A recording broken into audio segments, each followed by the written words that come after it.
അപ്പോൾ എല്ലാവർക്കും നമസ്കാരം. ഇന്ന് ഞാൻ വീണ്ടും ഒരു വീഡിയോ ആയിട്ടാണ് നിങ്ങളുടെ മുന്നിൽ വന്നിരിക്കുന്നത്. ഇന്ന് നമ്മൾ ഉണ്ടാക്കാൻ പോകുന്ന ഒരു സാധാ രസമാണ്. അപ്പോൾ നമുക്ക് ഈ രസം ഉണ്ടാക്കണം എങ്ങനെയാണെന്ന് നോക്കാം. അതിനായിട്ട് ഞാൻ ഒരു ചെറിയ ചട്ടി അടപ്പ് വെച്ചിട്ടുണ്ട്. ചട്ടിക്കകത്ത് ഉണ്ടാക്കി കഴിഞ്ഞാൽ നമുക്കറിയാമല്ലോ, നമുക്ക് എല്ലാത്തിനും പ്രത്യേക ടേസ്റ്റ് ഉണ്ട്. അപ്പോൾ ഞാൻ ചട്ടി അടപ്പ് വെച്ചു. അതിലേക്ക് ഞാൻ കുറച്ച് എണ്ണ ഒഴിച്ച്, ഞാൻ എടുക്കുന്ന സൺഫ്ലവർ ഓയിലാണ്. നിങ്ങൾക്ക് വേണമെങ്കിൽ വെളിച്ചെണ്ണ എടുക്കാം, അത് അവനവൻ്റെ ഇഷ്ടം.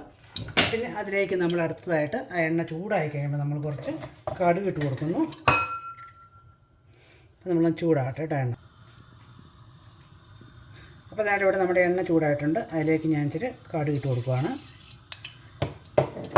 അപ്പോൾ കടുക് പൊട്ടി വരുന്നു, ഒപ്പം തന്നെ നമ്മൾ ഇച്ചിരി ഉലുവ ഇടുന്നു. അപ്പോൾ ഒന്ന് പൊട്ടാൻ വെയിറ്റ് ചെയ്യണം. അങ്ങോട്ട് നമ്മൾ കടുക് ഒന്ന് പൊട്ടി കഴിയുമ്പോൾ തന്നെ. അപ്പോൾ അതായത് നമ്മുടെ കടുക് ഇവിടെ പൊട്ടിയിട്ടുണ്ട്. ആ കടുക് പൊട്ടി കഴിയാറാകുമ്പോഴേക്കും നമ്മുടെ ഉലുവ അങ്ങോട്ട് ഇടണം. ഉലുവ പൊട്ടിക്കഴിഞ്ഞാൽ ഉടനെ നമ്മൾ ചേട്ടൻ ഇവിടെ നമ്മുടെ ചുമന്നുള്ളി, ഞാൻ ഇതെല്ലാം ഇൻഗ്രീഡിയൻസ് എല്ലാം റെഡിയാക്കി വെച്ചേക്കും. കാരണം അതാകുമ്പോൾ വീഡിയോയ്ക്ക് വലിയ ലെങ്ത് ഉണ്ടാകാണ്ടിരിക്കാൻ വേണ്ടിയിട്ട്. ഇത് നമ്മുടെ ചെറിയ ചുമന്നുള്ളിയില്ലേ, അത് ജസ്റ്റ് ഒന്ന് ചതച്ച് വെച്ചേക്കണം കേട്ടോ. ഒരു 5 എണ്ണം ഉണ്ട് ഇത്. അത് ഒന്നിട്ട് കൊടുക്കുക. ഇനി അതൊന്ന് ചെറുതായി മൂത്ത് കഴിയുമ്പോഴേക്കും വേണ്ട നമ്മളിവിടെ വെളുത്തുള്ളിയാണ്. ഇതും ചെറുതായിട്ടൊന്ന് ചതച്ചിട്ടുണ്ട് വെളുത്തുള്ളി. അതിന് ശേഷം ഇഞ്ചിയും ചെറുതായിട്ട് ചതച്ച് വെച്ചിട്ടുണ്ട്. എല്ലാം ഒരു ചെറിയ കഷ്ണം ഇഞ്ചിയാണത്. പിന്നെ വെളുത്തുള്ളി ഒരു 3-4 വെളുത്തുള്ളി. പിന്നെ അടുത്തായിട്ട് നമ്മൾ ഇട്ട് കൊടുക്കാൻ പോകുന്നത് നമ്മുടെ കരിവേപ്പിലയാണ്. ഇനി അത് നന്നായിട്ട് ഒന്ന് മൂക്കാൻ വെയിറ്റ് ചെയ്യുക.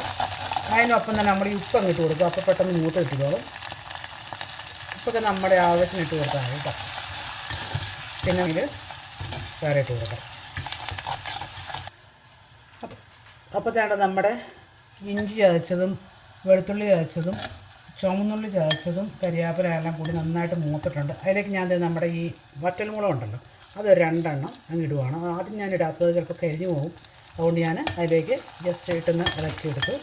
ഇനി നമ്മൾ ആഡ് ചെയ്യേണ്ട ഇതിലേക്ക് വേണ്ട സ്പൈസസാണ്. അപ്പോൾ നമുക്ക് എന്തൊക്കെ മസാലകൾ ഇടാമെന്നുള്ളത് നമുക്ക് നോക്കാം. അപ്പോൾ ഞാൻ ഇതിലേക്ക് ഇച്ചിരി എരിവുള്ള മുളകായിട്ട് ഇടുന്നു. ഒത്തിരി ഇടുന്നില്ല, എല്ലാം ഞാൻ ശകലിച്ച് ഇടുന്നുള്ളൂ. കാരണം നമ്മളിതിനകത്ത് കൂടുതൽ ഇടേണ്ട ഒരു സാധനം എന്ന് പറഞ്ഞാൽ കുരുമുളക് പൊടിയാണ്. അപ്പോൾ ഞാൻ ഇച്ചിരി മുളക് പൊടി ഇട്ടു, ഇത്തിരി മഞ്ഞൾപ്പൊടി ഇട്ടു. അതിന് ശേഷം മല്ലിപ്പൊടി എല്ലാം കുറച്ചിടുന്നു. മല്ലിപ്പൊടി ഓപ്ഷണലാട്ടോ, ചിലർക്ക് മല്ലിപ്പൊടി ഇഷ്ടമില്ല, ചിലർ മല്ലിപ്പൊടി ഇടും. ഇനി അത് നമ്മൾ നന്നായിട്ട് ഇളക്കിയെടുക്കുക. അതിന് ശേഷം നമ്മൾ കുരുമുളക് പൊടി പൊടിച്ച് വെച്ചിരിക്കുകയാണ്. നമ്മൾ ഈ പൊടി അങ്ങ് ഇടുക കേട്ടോ. അത് ഇച്ചിരി കൂടുതലിടണം. നമ്മൾ കുരുമുളകാണ് ഇതിന് നമുക്ക് ഹൈലൈറ്റായിട്ട് നിൽക്കേണ്ടത്. അപ്പം നമ്മൾ മുരുകുളോട് ഇട്ടു. ഇനി ഇതെല്ലാം കൂടെ മൂത്ത് കഴിയുമ്പോൾ നമ്മളൊരു ശകലം ഒരു തക്കാളി, ചെറിയൊരു തക്കാളി കുഞ്ഞായിട്ട് അരിഞ്ഞ് വെച്ചേക്കണാണ്, അത് അതിലേക്ക് ഇടുക. തക്കാളി നമുക്ക് ഒത്തിരി വേവണ്ട കേട്ടോ രസത്തിന്.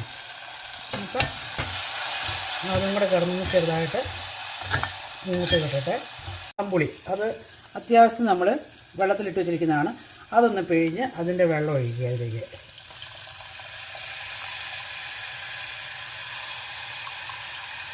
ഇനി നമ്മൾ ഇതിലേക്ക് ആവശ്യത്തിന് വെള്ളം ഒഴിക്കുക. തിളച്ച വെള്ളം കൂടി എടുത്ത് വെച്ചിട്ടുണ്ട്, ആ വെള്ളം എടുക്കാൻ പോണേ. കെറ്റിലിൽ വെള്ളം തിളപ്പിച്ച് വെച്ചിട്ടുണ്ട്, ഒഴിച്ച് നമ്മളത് നന്നായിട്ടൊന്ന് തിളയ്ക്കണം. അപ്പോൾ ഈ സമയത്ത് നമുക്ക് ഉപ്പും കൂടി ഒന്ന് നോക്കിയാൽ കേട്ടോ. ഇനി നമുക്ക് ഇടാവുന്ന സാധനമുണ്ട്. ഇതിലേക്ക് ഉലുവപ്പൊടി, കായപ്പൊടി ഇടാനുണ്ട്. ഉലുവ ആണെങ്കിലും ഓപ്ഷനിലാണ്, നമുക്ക് ഉലുവയുടെ പൊടി വേണമെങ്കിൽ ഇടാം, അല്ലെങ്കിൽ ഉലുവ ഇടാം. അപ്പോൾ അതിലേക്ക് നമ്മൾ കായിട്ട് ഇച്ചിരി ഉപ്പ് കുറവുണ്ട്. അപ്പോൾ നമ്മൾ അല്പം കൂടി ഉപ്പ് ചേർക്കുന്നതിലേക്ക്.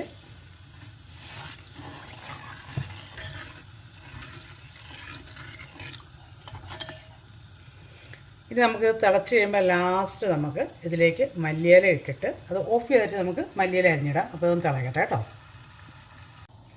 അപ്പോൾ ചേട്ടാ നമ്മുടെ രസം ഇവിടെ തിളച്ച് കഴിഞ്ഞു. ഇനി നമുക്ക് ലാസ്റ്റായിട്ട് അതിലേക്ക് ഇടാനുള്ളത് കുറച്ച് മല്ലിയിലയാണ്. ഞാൻ ഇവിടെ മല്ലിയിലയും കൂടെ ഇട്ടത് ഓഫ് ചെയ്യുക കേട്ടോ. അപ്പോൾ ഇതിനോടൊപ്പം തന്നെ ഇത് ശരിയാക്കിക്കൊണ്ടിരിക്കുന്ന സമയത്ത് തന്നെ ഞാൻ കുറച്ച് പാലട ഇവിടെ ഉണ്ടാക്കുന്നുണ്ട്, പാലട പായസം. അപ്പോൾ നമ്മുടെ പാലട പായസം ഇതിനോടൊപ്പം തിളച്ചുകൊണ്ടിരിക്കുകയാണ്. ഇതിൻ്റെ വീഡിയോ ഞാൻ എടുത്തിട്ടില്ല, പക്ഷേ ഇതിന് പുറകെ ഞാൻ അടുത്ത ഒരു ദിവസം പാലട പായസം ഉണ്ടാക്കി വീഡിയോ ഇടുന്നതായിരിക്കും. അപ്പോൾ നമ്മുടെ രസം ഓഫ് ചെയ്തു. ഇനി നമുക്കിത് തണുത്തിട്ട് ടേസ്റ്റ് ചെയ്യാം. അപ്പോൾ ഈ വീഡിയോ ഇഷ്ടമായെങ്കിൽ ലൈക്ക് ചെയ്യുക, ഷെയർ ചെയ്യുക, പിന്നെ സബ്സ്ക്രൈബ് ചെയ്യാനും മറക്കണ്ട. അപ്പോൾ അടുത്ത വീഡിയോയുമായി വരുന്നോടം വരെ എല്ലാവർക്കും ബൈ.